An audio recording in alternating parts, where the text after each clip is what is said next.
नमस्कार मित्रांनो, स्वागतम घरोघरी मातीच्या चुली या मालिकेच्या आजच्या भागामध्ये सौमित्र हा सर्वांसमोर म्हणत असतो की ऐश्वर्यानेच मला सांगितले होते की फ्रीजला करंट आहे म्हणून।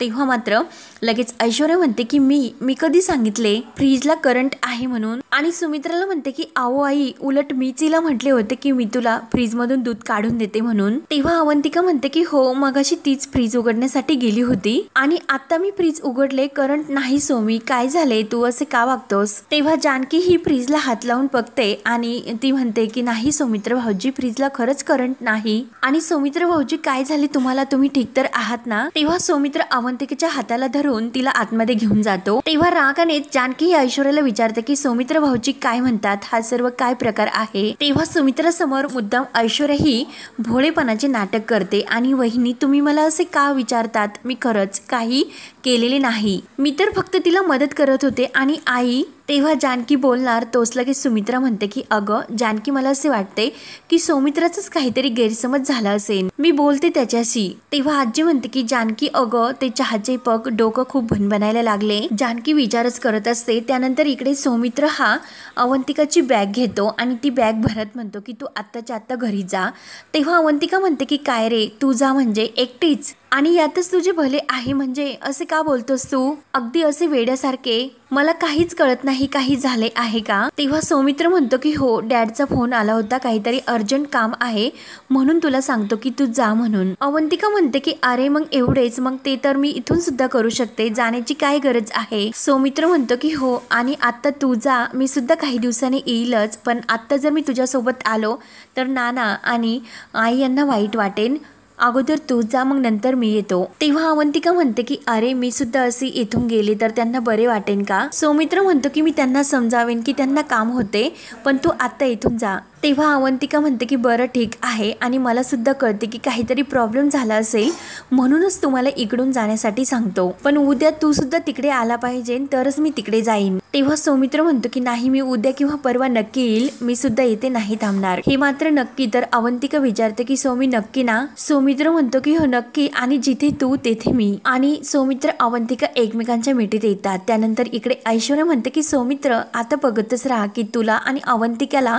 या घरातून मी कसे हाकलून देते ते। आणि तेवढ्यात जानकी देते आणि रागवून विचारते की काय ग, काय सुरू आहे तुझे, काय सांगितले तू सौमित्र भाऊजींना। तेव्हा ऐश्वर्या म्हणते की मी कुठे काय सांगितले। तर जानकी म्हणते की अगं, फ्रीजला करंट येतो असे तू सांगितले ना त्यांना, असे खोटे का सांगितले आणि काय साध्य करायचे तुला इतके खोटे सांगून। तेव्हा ऐश्वर्या म्हणते की वहिनी, जे काही घडले तिकडे तुम्ही सुद्धा होता ना, आणि अच्छा म्हणजे तुम्हाला असे म्हणायचे की मी खोटं बोलते, तुमचा त्यांच्यावर विश्वास आहे, माझ्यावर नाही। जानकी म्हणते की काय अगं, तुझ्याबद्दल विश्वास वाटावा असे काही तू वागली का। तेव्हा ऐश्वर्या म्हणते की तुमच्या बोलण्याचा रोग कुठेतरी दुसरीकडे आहे, सौमित्राला मी गच्चीवर भेटायला गेले त्याचाच राग तुम्हाला आला ना, मग आईसमोर बोलायला हवे होते तेव्हा का बोलल्या नाहीत, तेव्हा का गप्प बसलात। जानकी म्हणते की मी का गप्प बसले याचे कारण तुला माहितीच आहे, तेवढी तू स्मार्ट आहे ऐश्वर्या, पण त्या गोष्टीचा गैरफायदा मात्र घेऊ नकोस, तू जे काही करते ते किती डेंजरस आहे याची कल्पना करू नकोस। तर ऐश्वर्या म्हणते की आहो पण वहिनी, मी काय केले आणि काय करणार आहे मी, कसे की या घरात सर्व काही तुमचेच चालते। अहो सौमित्राला वाटत असेल की त्याच्या बायकोने घरात कुठलेही काम करू नये म्हणून फ्रीजला करंट आहे असे काहीतरी खोटं नाटक केले असेल, तो खोटे बोलला असेल। तेव्हा जानकी म्हणते की जरा गप्प बस, वाटेल ते बोलू नकोस। जानकी ही ऐश्वर्यावर खूपच भडकते। तेव्हा ऐश्वर्या म्हणते की हळूच वहिनी, हळूच, मला ऐकायला येते, इतक्या ओरडून बोलायची काही गरज नाही, आणि मी वाटेल ते नाही बोलत, आणि हे ओरडून तुम्हाला काय सिद्ध करायचे, काय करायला लावायचे मला, हे जे काही पसारा आहे, जे दूध सांडले ते सर्व मी साफ करायचे का। आठवते का तुम्हाला की माझ्याकडून कॉफीचा कप फुटला होता, तेव्हा तुम्ही मला हाताला धरून मला ते सर्व साफ करायला लावले होते। तेव्हा जानकीला त्या क्षणाची आठवण होते। तर जानकी जायला निघते। तर ऐश्वर्या म्हणते की आता तुम्ही अवंतिकाला सांगा की ते सर्व साफ करण्यासाठी सांडलेले दूध आणि ते तिच्याकडूनच सांडले। जानकी वहिनी, या घरात नियम हे सर्वांसाठी सारखेच असायला हवे, हे कायम तुम्हीच म्हणतात, आणि हा पण तुमचाच नियम आहे ना। जानकीला मात्र ऐश्वर्याचा खूप राग येत असतो। त्यानंतर इकडे ऐश्वर्या ही सुमित्राच्या रूम मध्ये येते आणि मुद्दाम रडण्याचे नाटक करत म्हणते की आई, अहो खरंच मी काही केले नाही, पण सौमित्र भाऊजी असे का माझ्यावर रागवतात, ते का मला असे म्हटले असतील, खरंच मी खूप हर्ट झालेत। तेव्हा आजी सुद्धा तेथे कान भरायला असते की हे सर्व त्या जानकीचेच काम आहे. करून सवरून नामानिरळे असते ती. तर सुमित्रा म्हणते की आई अगं जानकीचा यात काय संबंध? सौमित्राने असे सांगितले की ते सर्व त्याला ऐश्वर्याने सांगितले म्हणून. तेव्हा ऐश्वर्या म्हणते की आई पण मी असे का सांगेन? मी माझ्या मणिमंगळसूत्राची शपथ घेऊन सांगते की मी खरंच असे काही सांगितलेले नाही आणि मी तो मेसेज सुद्धा केलेला नाही. आणि तर तसेच असते तर मी अवंतिकाला का म्हटले असते की फ्रीज मधून मी तुला दूध काढून देते ते. आई मी तिला असे म्हटलेच नसते आणि सॉरी आई, पण मला असे वाटते की अवंतिकेचा माझ्यावरचा राग अजून गेलेला नाही म्हणून त्या दोघी माझ्याशी असे वागतात. पण आई तुम्ही तर मला दररोज पाहतात की मी कशी वागते, सर्व गोष्टी परफेक्ट करण्याचा प्रयत्न करते आणि तुम्ही नेहमी म्हणत असतात की मी घरात साखरेसारखी विरघळून गेले म्हणून. सुमित्रा म्हणते की हो ते ठीक आहे. तर ऐश्वर्या म्हणते की हो ठीक आहे, तर लवकरच कळेन खरं कोण आहे आणि खोटं कोण आहे. आणि रडण्याचे नाटक करून आपल्या रूम मध्ये निघून जाते. तर आजी ही सुमित्राचे आणखीन कान भरत असते की मी काय सांगते सुमित्रा ऐकून घे. तू ऐश्वर्यावर अविश्वास दाखवू नकोस, हे तू विसरू नकोस, ती तुझ्या सख्या मुलाची बायको आहेस आणि जानकी सावत्र मुलाची. तर सुमित्रा म्हणते की आई काही पण बोलू नकोस. तर आई म्हणते की काही पण नाही, जे खरं आहे तेच बोलते. जरा नीट विचार कर की ऑफिस मधील खुर्ची, सारंगची ट्रेन आणि नंतर ते रक्षाबंधन या सगळ्यात दोघांनी तर दाखवूनच दिलेले आहे ते सावत्र आहे म्हणून. तरी तुझा जानकीवर विश्वास आहे का? तर सुमित्रा म्हणते की हो, गेल्या काही 10 वर्षापासून ती आपलं घर अगदी व्यवस्थित सांभाळते. आजी म्हणते की बरोबरच आहे, पण गेल्या 10 वर्षात तिला हे माहिती नव्हते की ती या घरातील सावत्र सून आहे म्हणून. हे कळल्यानंतर तिचे वागणे बदलले. सुमित्रा तू विचार कर, माझे म्हणणे नक्की तुला पटेन. आणि तेवढ्यात अवंतिका आणि सौमित्र बॅग घेऊन बाहेर येतात. तर जानकी त्यांना पाहून म्हणते की अवंतिका सौमित्र बॅग घेऊन कुठे निघालात? तर अवंतिका सांगत असते वहिनी मला डॅडने बोलवले अर्जंट, म्हणून मला अर्जंट एका केससाठी जावे लागेल. जानकी विचारते की सौमित्र भाऊजी? तर सौमित्र म्हणतो की हो वहिनी, तिला एक अर्जंट केससाठी जावे लागेल. आईने अडवले तर तू तिला प्लीज थांबू नकोस, तू तिला जायला सपोर्ट कर. आणि तेवढ्यात ऐश्वर्या हे सर्व चोरून पाहत असते आणि तिला तर आनंदच होत असतो. तेवढ्यात सुमित्रा बाहेर येते आणि अगं बाई हे काय अवंतिका, तू बॅग घेऊन कुठे निघालीस? तेव्हा अवंतिका म्हणते की आई मला एक डॅडनी बोलावले, एक अर्जंट काम आहे म्हणून. सुमित्रा म्हणते की मगाशी जे झाले ते मनाला लावून घेतलेस का तू? अवंतिका म्हणते की आई तसे काही नाही. तर सुमित्रा म्हणते की नाही काय, तुझा चेहरा सांगतो. आणि अवंतिका घर म्हटल्यानंतर अशा गोष्टी होतातच ग, तू नको जाऊस. आणि सुमित्रा जानकीला म्हणते की अगं तू तरी अवंतिकाला समजाव, तिला थांबव. जानकी म्हणते की मला सुद्धा वाटते की त्या दोघांनी सुद्धा थांबावे, पण अवंतिका म्हटली की तिची महत्वाची एक केस आहे म्हणून. मग तिच्या बाबांनी त्यासाठी तिला अर्जंट बोलावले म्हणून त्यांना जायचे. सुमित्रा म्हणते की नाही, मी तुला असे दुखावलेल्या मनाने नाही जाऊन देणार. एकतर अगोदर त्या खाज खुजलीचे झाले आणि नंतर दूध अंगावर सांडले. हे बघ तू या घरची नवीन सून आहे आणि आम्ही तुझे कौतुक कुठे केले, अजून तुझे लाड करायचे. काम काय घरी बसून होणारच आहे, त्यामुळे तू नाही जायचे, तू येतेच थांब. तेव्हा अवंतिका म्हणते की आई मी परत येईल, पण आज मात्र मला जावेच लागेल. सौमित्र म्हणतो की आई ती परत येईल, पण मी आहे ना इथे आणि आता आम्ही निघतो, खूप उशीर होतो. आणि अवंतिकेला म्हणतो की चल. तेव्हा अवंतिका सुद्धा म्हणते की आई मी येते आणि तो दोघे बॅग घेऊन बाहेर जातात. तेव्हा मात्र ऐश्वर्याच्या अगदी मनासारखे होते आणि ती लगेच खिडकीच्या मागे जाऊन लपते.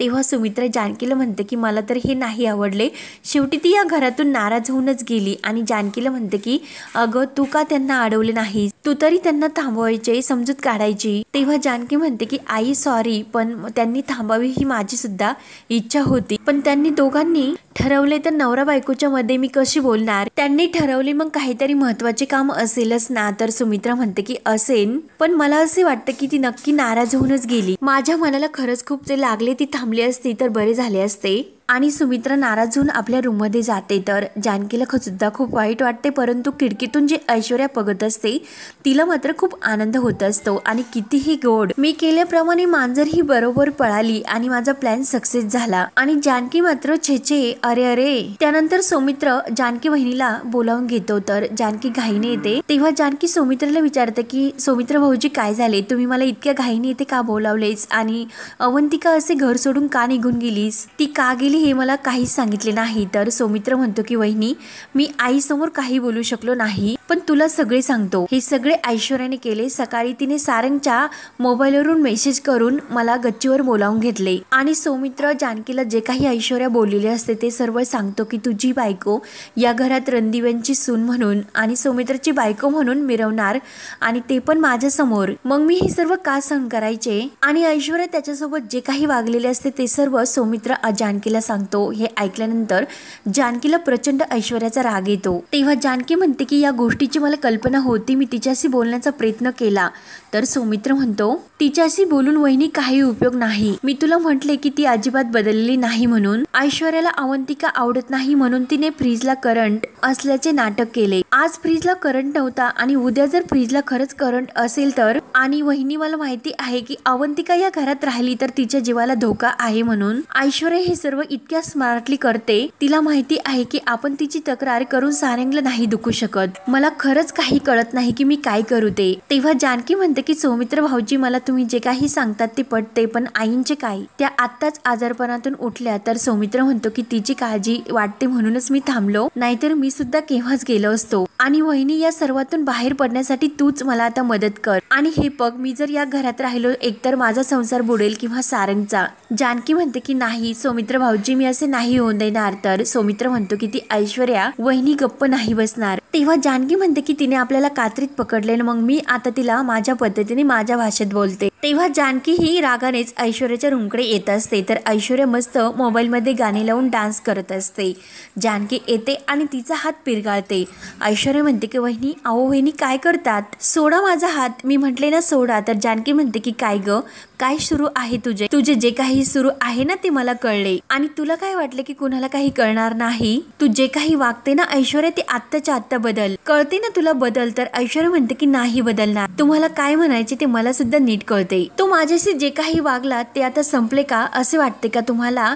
तर जानकी म्हणते की अगं ऐश्वर्या सोड आता, तो भूतकाळ होता. आता तू सारंग भाऊजींची बायको आहे, रणदिव्यांची सून आहेस. मग का तू सौमित्र भाऊजींच्या मागे लागले? का अवंतिकाला त्रास देते? अजून सुद्धा तुझ्या डोक्यात तेच घाणेरडे विचार आहेत का? तर ऐश्वर्या ओरडते की हो आहे, माझ्या डोक्यामध्ये तेच विचार आणि ते मी नाही विसरू शकत. तर जानकी म्हणते की ऐश्वर्या म्हणते की या घरात मी माझ्या मर्यादा सांभाळून राहते. तुम्ही मला जे सांगतात ते मी ऐकते आणि जसे सांगते तसे मी वागते. आणि जर तुम्ही मुद्दाम त्या माणसाला माझ्या डोळ्यासमोरून जर आणून ठेवले तर मी काय करेन हे अपेक्षित आहे. मी बघत बसू का त्यांना, कौतुक करत बसू का त्यांचे? तो सौमित्र या अवंतिकासाठी मला सोडून गेला, फसवले त्याने मला आणि त्या अवंतिकासाठी तो मला सोडून गेला. कारण सौमित्र अजून सुद्धा माझंच आहे. ते ऐकून जानकीला इतका राग येतो आणि सनकन ती ऐश्वर्याच्या तोंडात मारते. जानकी म्हणते की तोंड सांभाळून बोल, सारंग भाऊजींची बायको आहे आणि रणदिव्यांची सून आहे म्हणून एक गाल फोडला आणि पुन्हा जर मर्यादा ओलांडली तर दुसरा गाल,